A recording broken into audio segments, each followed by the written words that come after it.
তিরমিজি শরীফের 1133 নং হাদিস। আনা আবি উমামা রাদিয়াল্লাহু তাআলা আনহু, হযরত আবু উমামা রাদিয়াল্লাহু তাআলা আনহু বর্ণনা করেন, ক্বালা সামি'তু রাসূলুল্লাহি সাল্লাল্লাহু আলাইহি ওয়াসাল্লাম ইয়াখুতুবু ফি হাজ্জিল বিদাই। বিদায় হজের খুতবার মধ্যে রাসূলুল্লাহ সাল্লাম বলেছেন, আল্লাহর হাবিব কি বলেছেন? ইত্তাকুল্লাহ, তোমরা আল্লাহকে ভয় করো। চিৎকার মেরে বলি সুবহানাল্লাহ। বিদায় হজের ভাষণের মধ্যে আল্লাহর হাবিব রাহমাতুল লিল আলামিন বলতেছেন, ইত্তাকুল্লাহ, তোমরা আল্লাহকে ভয় করো। ওয়াসাল্লু খুমসাকুম, এবং 5 ওয়াক্ত নামাজ আদায় করো। এরপরে আল্লাহর নবী বলেন, ওয়াসুমু শাহরাকুম, তোমরা মাহে রমজানের রোজাগুলি রাখো।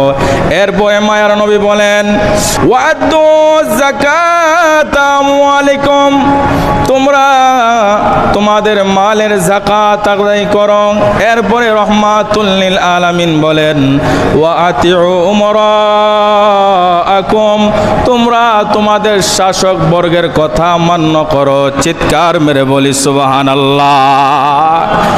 আল্লাহর হাবিব রাহমাতুল লিল আলামিন ডাক দিয়ে বলেন, উম্মতেরা শোনো গো, তোমরা 5 ওয়াক্ত নামাজ আদায় করো, মাহে রমজানের রোজাগুলি পালন করো, তোমাদের মালের যাকাত আদায় করো, এবং তোমাদের শাসক বর্গের কথা মান্য করো।